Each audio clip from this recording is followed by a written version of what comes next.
The US Congress extended AGOA in February this year to the end of 2026, after the agreement expired in September 2025.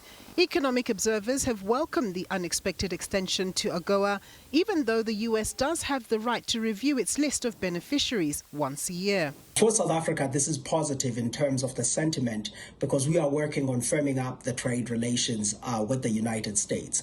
But also in terms of trade, auto industry, agriculture, amongst others, are some of the sectors that export quite substantive value of products to the U.S. Agriculture in particular, about $500 million of agriculture exports go to the U.S., and that's about 4% of South Africa's total agricultural exports of $15.1 billion US dollars. So a renewal of AGOA would be important because remember, without AGOA, there will be an additional 3% tariff on top of the 12.5% tariff that South Africa already faces in the US. And that would have placed South Africa in a non-competitive environment. While the extension is expected to be pushed through by the House of Representatives and ultimately signed into law by President Donald Trump, nothing is certain around South Africa's inclusion, although a new South African ambassador in the form of Ralph Meyer could help in continuing to ease relations. Firstly, all bets are still off. It probably will get approved, is what's being said, for a variety of reasons that have nothing to do with AGOA, just because it's wrapped up in a larger bill.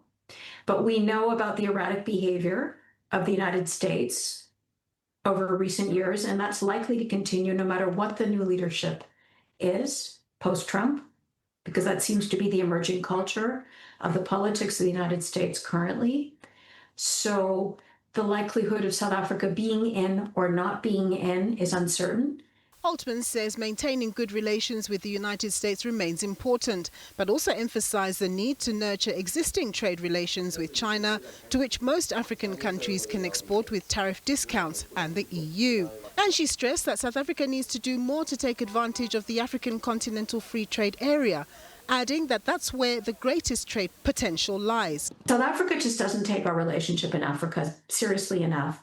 And the most recent sort of ejection of be it legal and illegal Africans in South Africa is not going to help. We have not done enough, and I've really done a lot of work on this actually.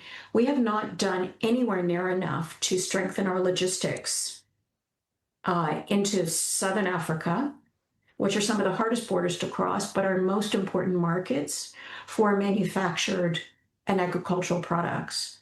About 50% of our agricultural products go to SADC.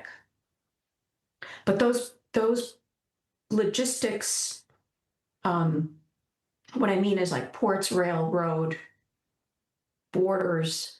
The only thing people really talk about and policymakers really talk about is making border crossing easier, and even then it's still quite difficult. But I'm talking about the actual ability to get goods there.